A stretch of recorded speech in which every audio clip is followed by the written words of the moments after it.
My mom's bucket list doesn't include lavish trips to far-flung locales like Bora Bora or Peru.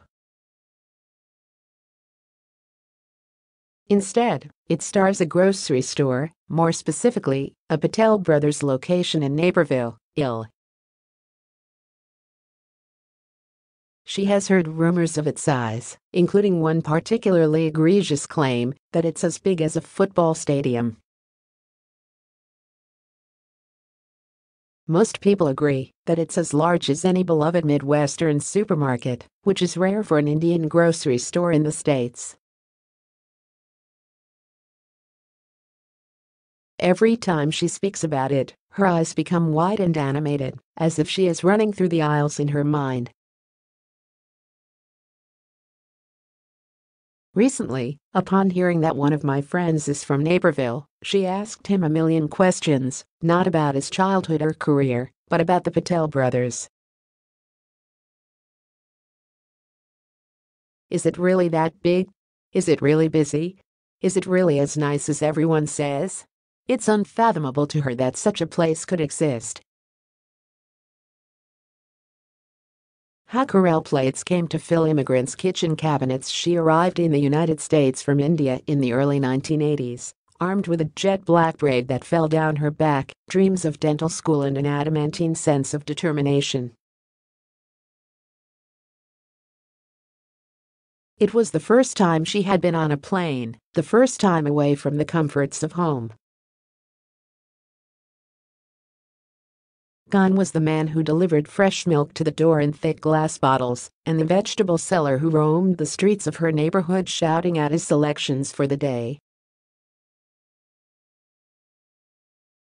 As she and my dad settled in a small, barren apartment in Detroit, with just a sleeping bag and a radio, there was only one place to find the flavors of home, a tiny, dimly lit Patel Brothers that was as well stocked as it could be.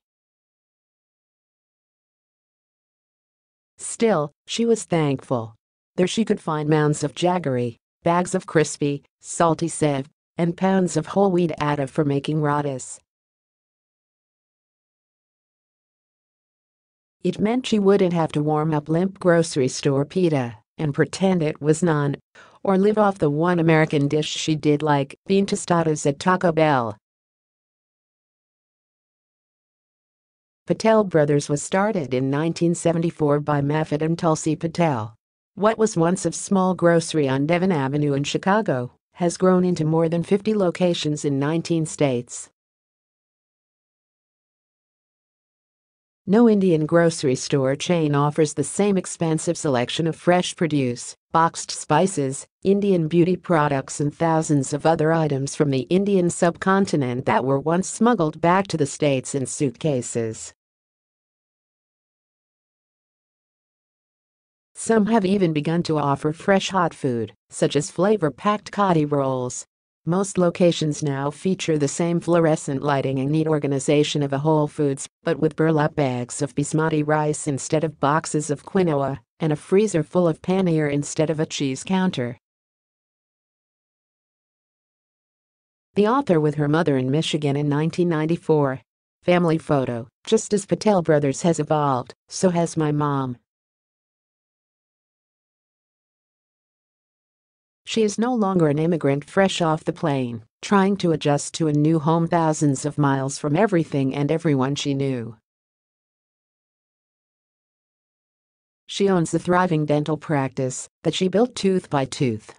Her English features a robust vocabulary dotted with a soft accent.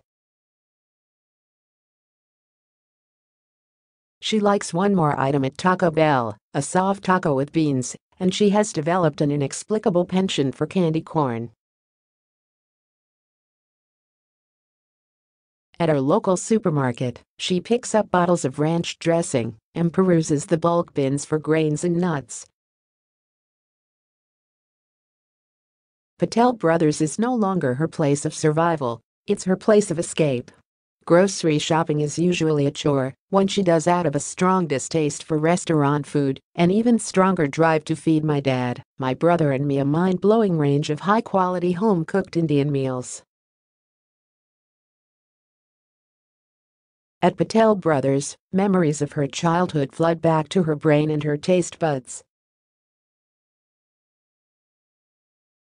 In the produce section, she always excitedly points at the plump and craggy Corelle, filling the thin plastic bag to the top.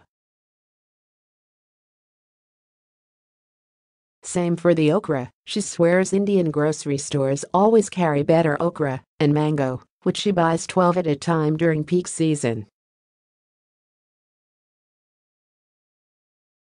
On the rare days Patel Brothers stocks fresh sitaful, a fruit she reminisces about more than any other, it's game over.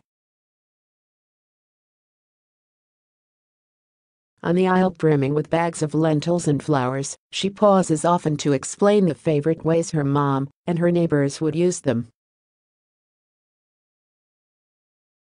On the spice aisle, she buys bags of dried bay leaves, bright yellow turmeric, jet black mustard seeds and hing, or asafoetida, the pungent spice that gives certain Indian dishes their signature zing.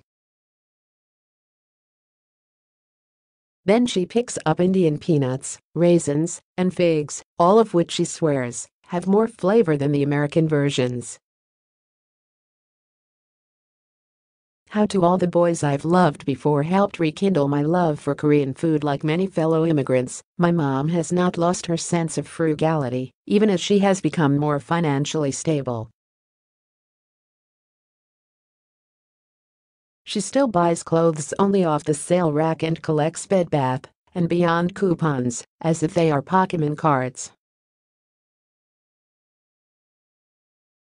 But at Patel Brothers, she throws caution to the wind. Nothing feels off limits, a rare boon to me and my brother when we were growing up. A new snack mix I want to try. I could get it. A tin brimming with saffron? Sure. Packets of Maggi noodles, India's answer to top ramen, bags of India-exclusive flavors of potato chips, chocolate bourbon biscuits and Perlgi cookies all go in the cart.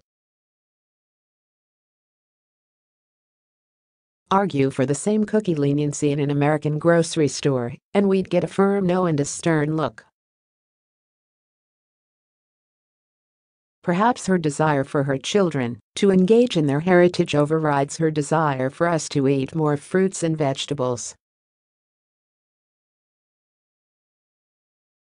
Or maybe Patel Brothers is just where she's truly comfortable. Spices at a Patel Brothers store in Queens. Helene Seidman for The Washington Post. I've always had my feet firmly planted in two worlds. I am Indian and I am American. I am fully Indian American. I am just as comfortable among stacks of pepperoni pizzas and platters of Salisbury steaks as I am piles of samosas and biryani. My mom cannot say the same. Though she is an American citizen, she is part of a small but mighty class of immigrants who have lived in their chosen country longer than their homeland. On visits back, roads that once felt familiar now feel like an alien planet, and merchants at the market instantly peg her for an NRI, a non-resident Indian. She exists in a Venn diagram of never quite belonging. While she prefers many things about life in America, certain aspects she will never be able to adjust to. She was raised in a Jain household, a religion built on the idea of ahimsa, or nonviolence. This strict code of vegetarianism is instilled deep within the fibers of her being. To this day, going to the regular grocery store means engaging in a choreographed route that lets her dodge the seafood counter.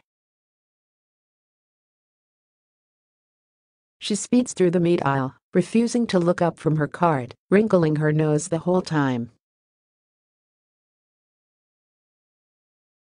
She must constantly compromise on her beliefs to just walk through the world. Patel Brothers never asks her to be anyone except who she is. The store carries no meat, meaning my mom can breathe deeply. Every aisle is open to her. Conversations with staff can take place in an easy blend of English and Gujarati or Hindi, her now preferred method of conversation.